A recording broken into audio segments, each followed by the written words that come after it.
누가복음 2장 22절에서 40절까지의 말씀입니다.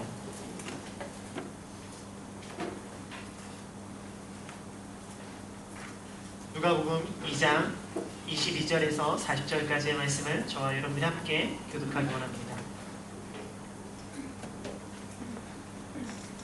모세의 법대로 정결 예식의 날이 참에 아기를 데리고 예루살렘에 올라갑니다.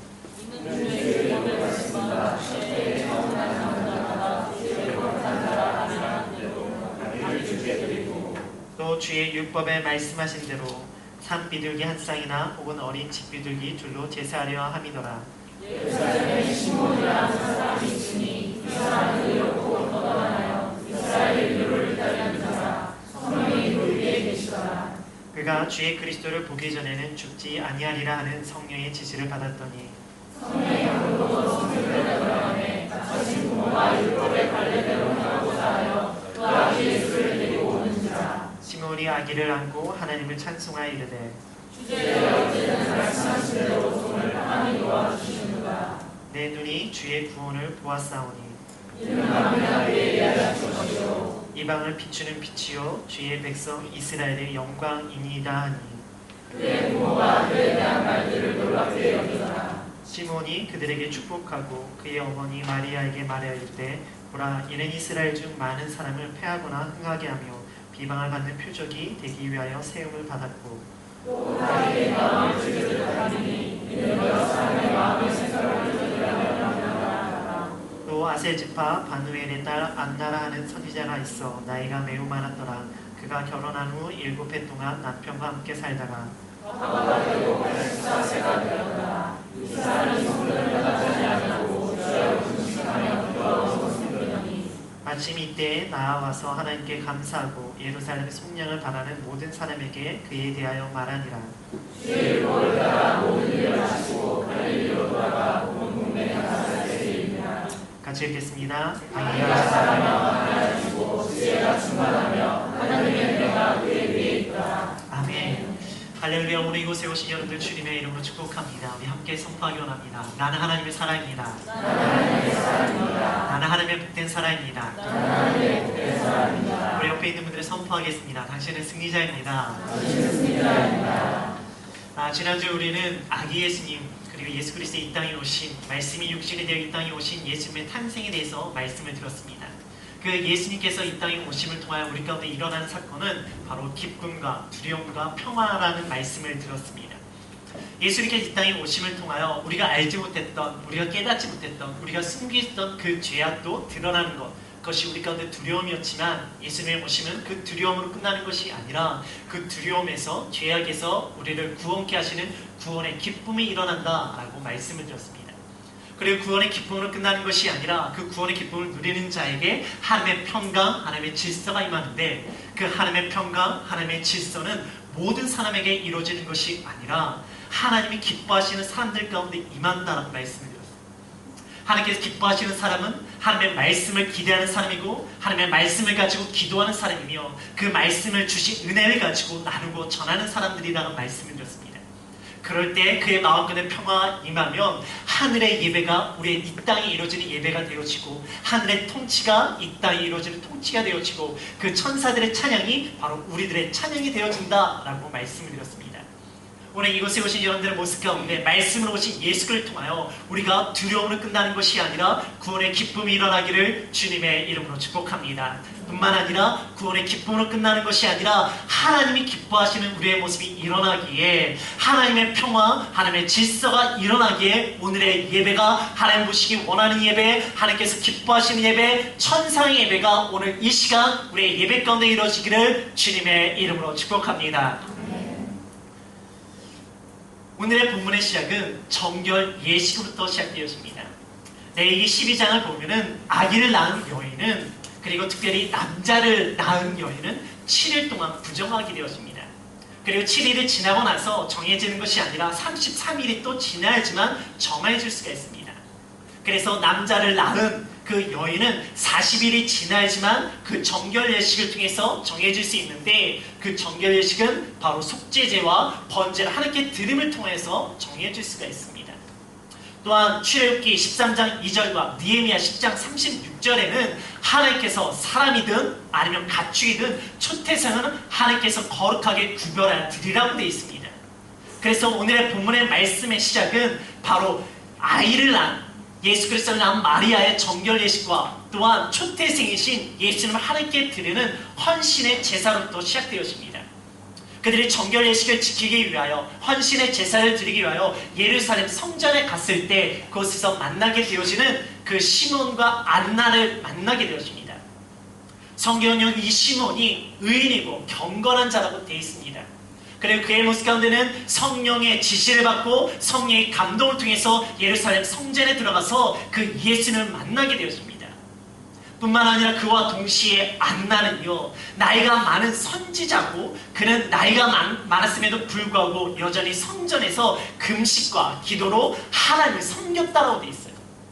그리고 또한 시몬이 그 하나님을 찬양하고 경배할 때 안나도 동일하게 그곳에서 예수 그리스도를 보게 되어지고 그 예수 그리스도를 통해서 예수 그리스도의 삶을 이야기하고 있습니다. 이것이 오늘 우리가 읽은 본문의 주된 흐름입니다.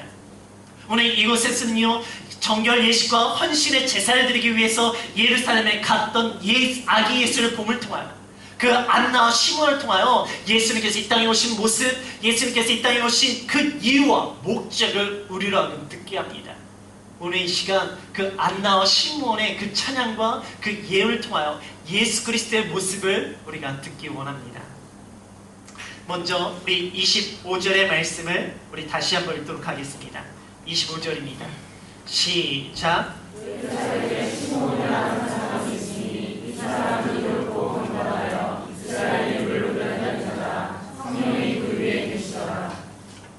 첫 번째 위로자 예수 그리스도십니다. 시몬은 의롭고 경건한 자라고 성경 기록하고 있습니다. 의롭다는 것은 사람이 보기에 의로운 것이 아니라 하나님 보시기에 의로운 것이며 경건한 것은 하나님께 헌신된 자다라는 의미를 가지고 있습니다. 그런 그가 기다리는 것이 있는데 그것은 무엇인가? 위로자, 예루살렘의 위로자를 기다렸다라고 되어 있어요. 이스라엘에게 왜 위로가 필요한가? 그 이유는 간단합니다. 지금 이스라엘은 로마의 식민지 상태에 있습니다. 그들은 정치적으로 경제적으로 자유로운 상태가 아니라 로마의 식민지의 통제를 받으며 그들의 억압을 받고 있는 상황입니다. 뿐만 아니라 종교적으로 그들은 자유로운 것이 아니라 그들이 하나님의 백성임에도 불구하고 하나님께서 주신 율법, 법이 있음에도 불구하고 그들은 로마법 밑에 통제를 받고 있으며 하나님의 백성임에도 불구하고 세상 사람들의 통치와 그들의 억압 가운데 있던 것들이 바로 이스라엘의 모습이었습니다. 하나님께서 이스라엘 백성을 출애굽시켰을 때 그 이스라엘 백성들이 애굽의 종되었던 모습처럼 지금 이 이스라엘 백성들은 로마의 종이 되어 살아가고 있는 모습이 있었죠. 뿐만 아니라 하나님께서는 그들에게 율법을 주셨는데 그 율법을 주신 이유는 죄로부터 그들을 지키고 보호하기 위해서 주셨는데 사람들은 그 하나님의 이유와 목적을 잃어버리고 그 율법을 통해서 사람들을 판단하고 정죄하며 그들을 아프게 하고 죄의 그늘 가운데 붙잡고 있던 모습이 있었습니다. 하나님의 율법에는 용서와 사랑이 있는데 사람들이 가지고 있던 그 율법에는 그저 정죄와 비난과 비판과 그들을 붙잡고 있는 죄악의 모습만 있었습니다. 그러하기에 그들 가운데는 위로가 필요했습니다. 위로자가 필요했습니다.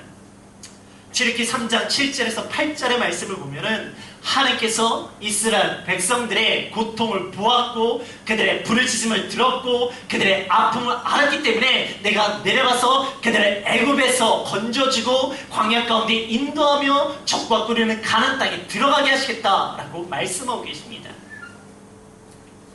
위로란 무엇인가? 위로라는 것은요, 나의 고통을 봐주는 것이에요. 위로라는 것은 나의 부르심을 들어주는 것이에요. 위로라는 것은 나의 아픔을 알아준 것, 그리고 그것을 보고 듣고 알았기 때문에 내 고통의 자리에 함께 있는 것, 그것이 진정 위로라는 것이죠. 제가 한 기사에서 한 초등학생이 왕따를 경험합니다. 그는 자기의 일기장에 자기의 어려움을 끊임없이 기록을 하였습니다. 그리고 그 일기를 보았던 선생님은 그 밑에다가 글을 써주었습니다. 그래, 많이 힘들구나. 네가 더 열심히 하면, 네가 잘하면 더 좋아질 거야 라고 글을 남겨줍니다. 이 아이는 끊임없이 아픔과 고통 가운데 끊임없이 자기의 어려운 이야기를 적었습니다. 그리고 결국 그는 자신의 자살에 대해서 이야기까지 쓰게 되었습니다. 그 글을 읽었던 담임 선생님 그 글에 그래 너 많이 힘들구나 하지만 우리 내일 현장 앞서 가자 라는 글을 남겼고 그 아이는 끝내 자살을 했다는 기사를 보게 되었습니다. 이 아이는 자신의 고통을 봐주길 원했습니다. 자기의 부르짖음을 들어주길 원했습니다. 자신의 아픔을 알아주길 원했습니다. 그러나 선생님요 그의 고통을 보지 못했고 그의 부르짖음을 듣지 못했고 그의 아픔을 알지 못했고 선생님의 입장에서 그저 그 아이의 아픔이 별것이 아니라고 생각했습니다. 선생님의 입장에서 그 아이에게 그 아이를 보면서 하는 위로, 이것은 위로가 아니라 또 다른 위해가 되어지는 모습이 있습니다.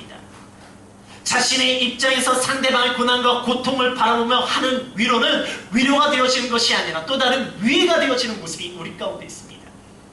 사람들의 위로 때문에 우리가 위로를 받는 것이 아니라 오히려 아픔과 괴로움과 더 큰 분노가 일어났던 우리들의 경험이 있지 않습니까? 사람들이 나에게 던져줬던 말, 괜찮아, 별건 아니야, 시간이 지나면 다 괜찮아, 야 너만 그런 거 아니야, 주변에 너보다 더 어려운 사람이 있어, 야 애들을 생각해야지, 부모님을 생각해야지, 네가 그렇게 하면 되니 그냥 받아들여. 분명히 나를 생각해서 나를 위로하기 위해서 나에게 힘을 주게 하는 말이지만 정말로 내 아픔과 내 상황을 알지 못하고 던져지는 그 말들, 나의 아픔과 나의 상황을 알지 못하고 던져지는 그 위로의 말, 그 위로의 말이 나를 더 힘들게 하고 나를 더 아프게 하고 나의 가운데 고통과 눌림이 일어났기 때문에 오히려 나도 모르게 내가 보여주고 싶지 않던 모습들이 드러나서 내가 분노하고 화를 내고, 그래서 내 가까운 내 부모님에게, 내 배우자에게, 내 가까운 사람에게 보이고 싶지 않았던 그 분노의 모습을 보여줬던 우리들의 경험이 있지 않습니까? 섣부른 위로의 말보다 우리에게 경청, 들어줌이 필요합니다. 위로를 위해서는 공감이 필요하기 때문이죠. 그 공감은 고통받는 사람의 입장에서, 고통받는 사람의 눈높이에서 일어날 때 일어나는 것이 바로 공감입니다. 그러하기에 출애굽께서 하나님께서는 자신이 그들의 고통과 그들의 아픔과 그들의 부르짐을 들었기 때문에 자신이 내려와서 너희들에게 당한다고 말씀하고 있어요. 그래서 모세를 통해서 그들과 함께 하셨습니다. 그리고 신약에서는 하나님은요 자신이 그들의 아픔을 아시게 보셨기 때문에 자신의 보좌를 버리고 자신이 직접 내려와서 인간의 모습으로 우리에게 다가오십니다. 예수 그리스도는 우리의 고통을 보았고 우리의 부르짐을 들었고 우리의 아픔을 알기에 그 아픔을 위로하고 싶어서, 그 고통을 위로하고 싶어서, 그 부르짐을 위로하고 싶어서 하늘의 보좌를 버리시고 이곳에 오셔서 우리에게 위로자로 오십니다. 공감하기 위해서, 함께하기 위해서 우리에게 위로자로 오십니다. 그러나 문제는 그대로 있는데 위로의 말이 있다고, 공감을 해준다고, 함께 해준다고 진정한 위로자인가? 아닙니다. 우리 26절과 30절의 말씀을 읽을 텐데 먼저 26절을 먼저 읽겠습니다. 시작.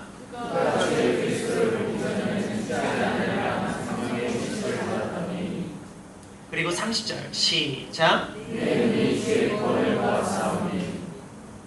두 번째는 구원자 예수 그리스도십니다. 위로를 기다리던 시몬이 성령이 지시한 내용, 너가 그리스도를 보기 전까지 죽지 않을 것이야. 그리고 성령의 감동을 통해 그가 성전에 들어갔을 때 그가 예수 그리스도를 보고 하는 고백, 내가 나의 눈이 구원을 보았다라고 이야기하고 있어요. 예수 그리스도는 이 땅에 진정 위로자로 이 땅에 오셨습니다. 우리의 아픔을 공감하며 우리와 함께 하시는 위로자로 오십니다. 그러나 예수님은 단순히 위로하고 공감하고 함께 있는 것으로 끝나는 것이 아니라 우리의 진짜 아픔, 우리의 원인, 우리의 괴롭게 하는 그 죄의 문제를 해결하기 위해서 구원자로 오셨다는 것이죠. 단순한 위로자가 아니라 우리를 죄에서부터 구원시키는 구원자가 바로 예수 그리스도십니다. 하나님께서는 애굽에 종되었던 자들을 내가 너희들의 아픔을 들었고 내가 너희들의 부르심을 들었고 내가 너희들의 고통을 알기 때문에 내가 너희와 함께하겠다 끝난 것이 아니라고요. 그들을 정말로 애굽에서 나오게 하시고 광야 가운데 인도하셨으며 그들로 하여금 적과 꿀을 땅 가나안 땅을 들어가게 하셨습니다. 예수님께 이곳에 왜 오셨는가? 단순히 우리와 함께하기 위해서, 우리를 위로하기 위해서 오신 것이 아니라 예수님도 우리를 죄악에서 건지시고 인생의 광야 가운데 인도하시며 하나님께서 우리에게 약속해 주신 하나님의 나라를 들어가기 위한 구원자로 우리 이 땅 가운데 오셨다는 것이죠. 예수 그리스도 그냥 단순히 공감, 위로, 함께 눈물 흘리는 것, 격려하는 것, 그것을 끝나는 분이 아니라 바로 우리를 힘들게 한 그 원인을 해결해 주시는 분, 그것이 바로 구원자 예수 그리스도십니다. 나의 고난과 고통을 해결해 주시는 분. 그래서 예수님은 진정한 위로자는 바로 구원자라는 것이죠. 그 자리에서 벗어나게 하십니다. 우리의 인생의 광야길을 인도하여 주십니다. 그리고 우리로 하여금 그 하나님의 나라에 들어가게 하시는 분, 그것이 바로 구원자 예수 그리스도십니다. 그럼 이 구원의 사건은 어떻게 이루시는가? 우리 34절과 35절의 말씀을 같이 읽겠습니다. 34절과 35절입니다. 시작. 시몬이 그를 축복하고 그의 어머니 아를 이야기하되 우리가 인생을 생각하는 사람을 빼앗아가 명하며 이방을 만든 그들이 되기 위하여 시험을 받고 또 하나님의 마음을 제대하니 이는 여러 사람의 마음의 생각을 드러내라 함이라. 세 번째는 비방의 표적 예수 그리스도십니다. 이 구원의 사건을 이룰 때 누군가의 흥함이 일어나고 누군가의 패함이 일어난다고 합니다. 그리고 예수 그리스도께서는 비방의 표적이 된다라고 말씀하고 계세요. 좀 이해가 안 됩니다. 이게 무슨 말인가? 예수님께서 구원을 이루시고 우리의 진정한 위로자가 되시는데 왜 누군가의 패함이 되어지고 그 위로자가, 구원자가 왜 비방의 표적이 되어져야만 합니까? 라고 생각되어졌어요. 그러나 35절을 보면은 그 이유를 알 수가 있습니다. 여러 사람의 마음의 생각을 드러내게 하기 때문이라는 것이죠. 지난주에 예수님께서 이 땅에 오심이 일어날 때 우리 가운데 두려움이 일어난다는 말씀을 드렸어요. 예수는 우리가 잘하고 있는 그 부분만 부각시키는 조명의 빛이 아니라 우리의 실체를 드러내는 광명의 빛이기 때문에 우리가 알지 못하고 깨닫지 못한 것, 우리가 숨기고 싶었던 나의 모든 실체가 드러나기 때문에 그것이 두려움이 일어난다고 말씀을 드렸습니다. 뿐만 아니라 하나님의 평화가 모든 사람에 임하는 것이 아니라 하나님이 기뻐하시는 사람들 중에 임하기 때문에 그 예수 그리스도가 오심을 통하여 누군가의 평화지만 누군가의 분쟁이고 누군가의 칼이라고 말씀을 드렸어요. 왜? 감췄던 그들의 마음과 감췄던 그들의 생각이 나의 실체가 드러나기 때문에. 그래서 예수님의 오심이 누군가에는 패함이 되어집니다. 누군가에게는 부끄러움이 되어집니다. 누군가에는 징계가 되어집니다. 그 죄악의 부끄러움 때문에 예수님이 비방의 표적이 되어주십니다. 다른 사람을 비난하고 비방하길 잘하는 사람들 보면 그들이 비방하고 비난한 이유가 자신의 잘못을 감추기 위해서 비난하고 비방하는 모습들이 있습니다. 자신의 잘못을 감추기 위하여 상대방의 잘못을 부각시키고 그것을 통하여 자신의 잘못을 가리우기 원하는 사람들의 모습이 있다는 것이죠. 예수님의 말씀을 통하여 유대인들의 죄악이 드러나자 그들은 자신들의 죄를 고백하고 회개하고 돌이키기보다는 오히려 자신들이 율법을 제대로 지키지 않으면서 예수님의 율법을 지키지 아니한다고 끊임없이 예수님의 시비를 겁니다. 예수님의 잘못을 잡기 위해서 혈안이 되어 있던 것들이 바로 유대인들의 모습이었어요. 뿐만 아니라 특별히 구별된 사람들이라고 이름되어진 바리새인들, 바리새인이라는 의미가 바로 특별히 구별되어진 사람들이라는 의미를 가지고 있습니다. 율법을 잘 알고 있는 사람들입니다. 자기 스스로 하나님을 잘 섬기는 사람들이라고 자처하는 그 사람들은 예수님을 보면은 죄인들과 식사를 한다고 예수님을 비판했고요. 예수님이 손도 씻지 않고 밥을 먹는다고 비판을 했고요. 안식일에 사람을 고친다고 비판을 하며 너가 죄인, 귀신을 의지해서 병자들을 치유한다고 비판하였습니다. 뿐만 아니라 그들은 자신의 잘못을 감추기 위해 다른 사람의 잘못을 오히려 부각시켰어요. 누가복음 18장을 보면은 바리새인의 기도와 세리의 기도가 있습니다. 바리새인은 기도를 합니다. 하나님, 나는 토색하지도 않고 불의하지도 않고 강간하지 않았습니다. 그리고 저희 있는 세리와 같지가 않습니다. 저는 날마다 금식을 했고 11조를 드렸습니다. 그리고 그 옆에 있던 세리는 하늘을 향해 하나님의 얼굴을 바라보지도 못하고 고개를 숙이며 가슴을 치며 내가 죄인입니다 기도합니다. 이 모습을 보시고 예수님께서 저 세리가 의로함을 얻고 돌아갔다라고 기록하고 계세요. 자신의 잘못을 감추고 다른 사람을 비판하며 자신의 행위를 자랑하는 바리새인, 자신의 잘못을 보고 자신의 죄악을 용서해 달라고 하며 가슴을 치는 세리, 예수님의 오시는 자신의 잘못을 보고 그것을 인정하는 자에게는 흥함이 일어나지만 자신의 잘못을 감추고 다른 사람을 비난하며 자신의 자랑의 행위만 이야기하는 사람에게는 오히려 폐함이 일어납니다. 왜? 우리의 생각과 우리의 마음이 그대로 드러나기 때문이죠.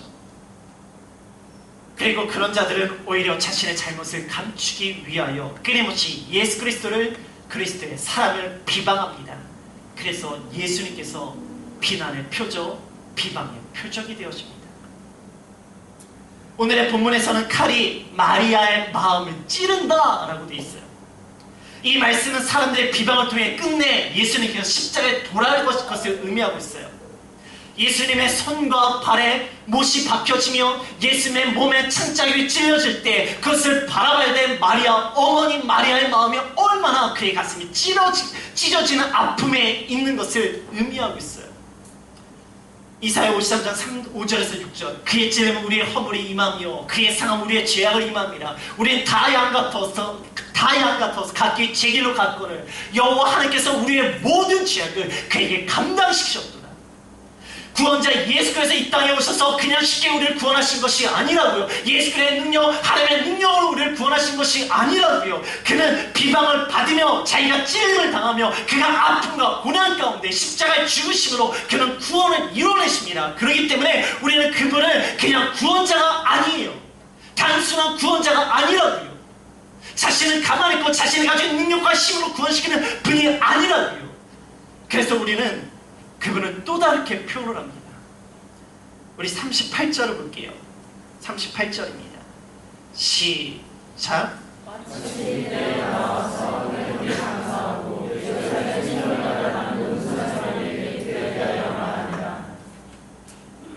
마지막으로 속량자 예수 그리스도십니다. 시므온이 찬양할 때 등장한 안나는 예루살렘의 속량을 바란다라고 되어 있어요. 속량 이 말은 무엇인가? 속량이라는 뜻은 대가를 치르고 값을 치루어서 죄인을 자유케 하는 것, 죄인을 벗어나게 한다는 의미를 가지고 있습니다. 그냥 죄인을 해방시키는 것, 내가 힘이 있어 나오라는 것이 아니라 죄값을 주고 그것을 대가를 치러서 그를 그곳에서 나오게 하는 것, 그것이 바로 속량이라는 의미입니다. 예수님은 우리를 해방시켜 주신 구원자세요. 근데 그냥 구원해 주신 것이 아니라 우리를 죄에서 벗어나기 위해서 대가를 치르시고 값을 치르셔서 우리를 죄에서, 어둠에서, 죽음에서 구원하신 분이시라는 것입니다. 그 죄값, 그 대가가 무엇인가? 그것이 바로 예수 그리스도의 보혈입니다. 자신의 생명값을 통해서 우리를 구원시키셨다는 거예요. 자신이 비방의 표적이 되어서 사람들의 비난과 고난과 고통을 다 당하시고 자기가 십자가에 달려 돌아가서 거기서 찔림과 침뱉음과 주먹질을 당하고 모두 수모를 감당하시며 끝내 자기가 죽어서 그 보혈의 피값으로, 그 생명의 피값으로 우리를 어둠에서, 우리를 죽음에서, 우리 죄에서 건져내신 분이 바로 예수 그리스도 속량자 그리스도시다 라고 말씀하고 있습니다. 우리 그냥 구원받은 자들이 아닙니다. 우리 그냥 쉽게 구원받은 자들이 아니라 바로 하늘에 계신 그분께서 모든 것을 포기하시고 우리에게 다가오셔서 인간의 약한 모습으로 자신의 생명을 드리며 자신의 피를 흘리며 구원받은 자가 바로 여기에 있는 우리들이라는 것이에요. 예수 그리스도는 우리의 위로자십니다. 그 위로자가 되기 위해 하늘의 보좌를 다 버리시고 이 땅에 약한 인간의 모습을 이 땅에 오셨습니다.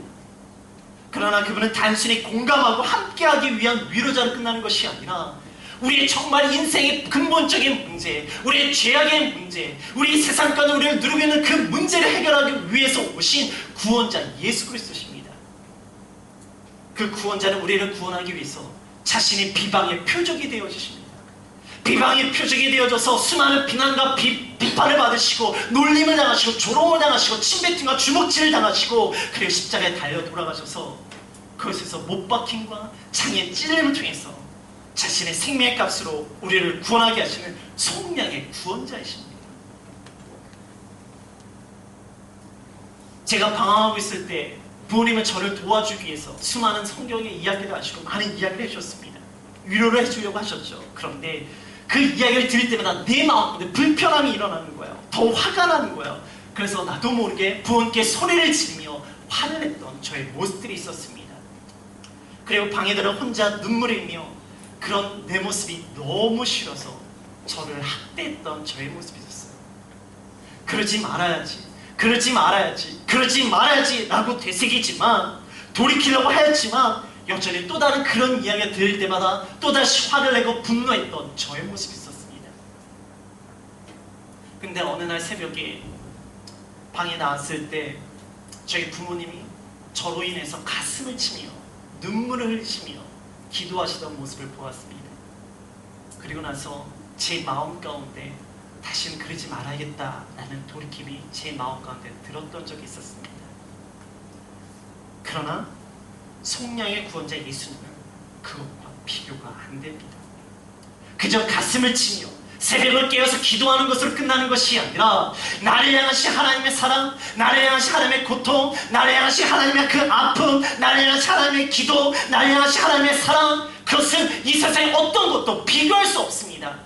하늘의 모든 것들을 포기하고 이 땅에 오셔서 나를 위해서 비난을 받으시고, 나를 위해서 허물을 당하시고, 나를 위해서 채찍질을 당하시고, 나를 위해서 죽으신 그 사랑, 그 사랑을 뭘로 비교하겠습니까?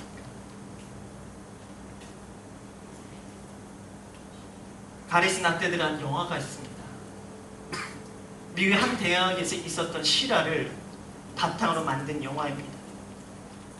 한 무신론자 교수가 가리스 데드라는 명제로 강의를 시작합니다. 그리고 가리스 데드라는 명제를 합의하에 강의를 시작했다고 이야기를 합니다. 그러자 이에 반발하는 크리스찬 학생이 그 교수와 변론을 하며 가리스 나떼드라는 결론을 내린 것이 이 영화의 주된 내용입니다. 수많은 크리스찬들이 그 강의실에 있었습니다. 그러나 그들은 자기에게 피해가 일어날까봐, 학점에 문제가 일어날까봐 가리스 데드에 동의를 합니다. 그곳에는 헌신된 크리스찬 리더들도 있었습니다. 교회 사람이 예배하며 경배하며 찬양하던 리더들도 강의실 안에서는 자기에게 피해가 올까봐 암묵적으로 가리스 데드에 동의를 합니다. 열왕기하 19장에서 히스기야의 기도의 모습을 이번 주 중에 묵상을 했습니다. 그가 성전에 나와 엎드려 기도했던 이유, 그것은 자신의 고난과 고통과 아픔을 가지고 기도한 것이 아니라 하나님을 알지 못하는 사람들이 하나님을 비방하자, 하나님을 조롱하자, 그것이 너무나 힘들고 괴로워서 여호와의 성전에 엎드려서 기도했던 모습을 보게 되었습니다. 그는 자신의 문제를 가지고 나온 것이 아니라 하나님을 알지 못하는 그 아수르 사나님이 하나님을 무시하고 조롱하고 비난하자 그것이 너무나 괴로워서 하나님 앞에 엎드려서 기도를 하고 있습니다. 세상은 지금 교회를 비방합니다. 세상은 지금 하나님을 비방합니다. 지금도 예수님은 비방의 표적이 되어지십니다. 누구의 죄 때문에? 우리의 죄 때문에. 우리의 마음에 생각했던 것들이 어느 순간 나오는 나의 입술과 나의 행동을 통해서 나왔기 때문에 사람들은 세상이나 교회나 별반 다를 것이 없다라고 하고 실망하고 있습니다. 교회를 다니는 사람들이 오히려 더 이기적이고 악하고 거짓말을 더 많이 한다고, 차라리 교회 안 다니는 사람이 더 착하다고 분노하고 있습니다. 그 모습을 보면서, 그 이야기를 들으면서 나는 복음을 전하고 있습니까? 혹시 내가 그리스도인 것조차도 말하지 못하고 살아가는 우리들의 모습이 있지 않습니까? 믿음대로 행동하여 약점을 잡히고 내가 피해를 보는 것보다 적당한 위장을 통하여 나의 이익과 편안한 삶을 선택하기 원하는 현대를 살아가는 크리스천들의 모습, 그것이 저의 모습 가운데 있다. 나를 비방하고 나를 비난하고 나를 힘들게 하고 내가 피해받고 내가 손해받는 것은 참지 못하잖아요. 그러나 하나님이 비방을 당하고 교회가 비방을 당한 상황 가운데 나는 어떤 모습으로 있습니까? 예수는 나의 죄를 속량하기 위해서 생명을 내주셨는데 나는 지금 무엇을 하고 있습니까? 예수 그리스도의 위로를 거부하고 아직까지 그 상처를 붙잡으며 슬퍼한 가운데 있습니까?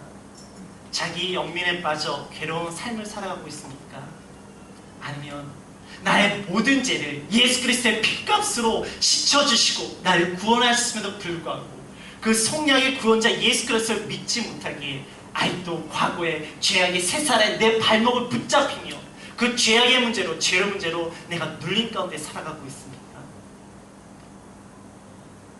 혹시 우리 가운데 그런 분들이 있다면 오늘 이 시간 나의 진정 위로자로 다가오시는 예수 그리스도를 통하여 나의 아픔을 아시고 나의 부르짖음을 들으시며 나의 괴로움과 함께 하신 예수 그리스도를 통하여 하나님의 진정 위로가 일어나기를 주님의 이름으로 축복합니다. 뿐만 아니라 아직까지 성령의 구원자 예수 그리스도를 온전히 믿지 못하여 여전히 과거의 죄악과 과거의 문제로 인해서 내 발목에 사슬이 묶여있는 사람들이 있다면 오늘 이 시간 그 성령의 구원자 예수 그리스도 십자가에 달려오신 예수 그리스도의 보혈의 피값과 그 생명의 피값 통하여 그 죄악의 사슬들이 끊어지기를 주님의 이름으로 축복합니다.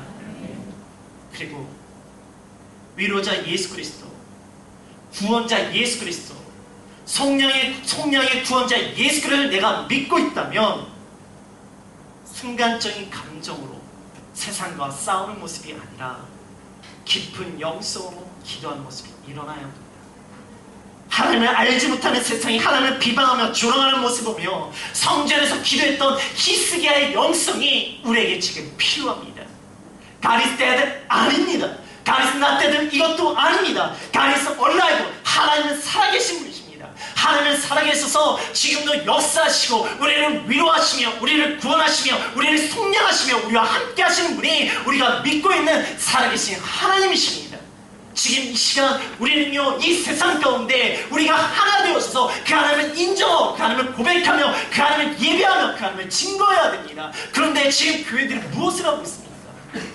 오늘 우리들의 모습 가운데 그 살아계신 하나님을 이 예배당 안에서만 인정하고 세상 바깥에서 암묵적으로 죽은 하나님을 이야기하는 우리들의 모습이 아니라 살아계신 하나님, 이 예배당을 우리가 고백했던 하나님을 우리의 삶 가운데 우리의 마음의 생각을 통하여 우리의 입술을 통하여 우리의 삶을 통하여 그 하나님을 고백하기를, 그 하나님을 경배하기를, 그 하나님을 증거하기를 주님의 이름으로 축복합니다.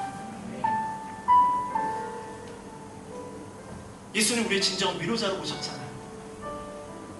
예수님 우리의 죄악의 문제를 해결해 주셨잖아요.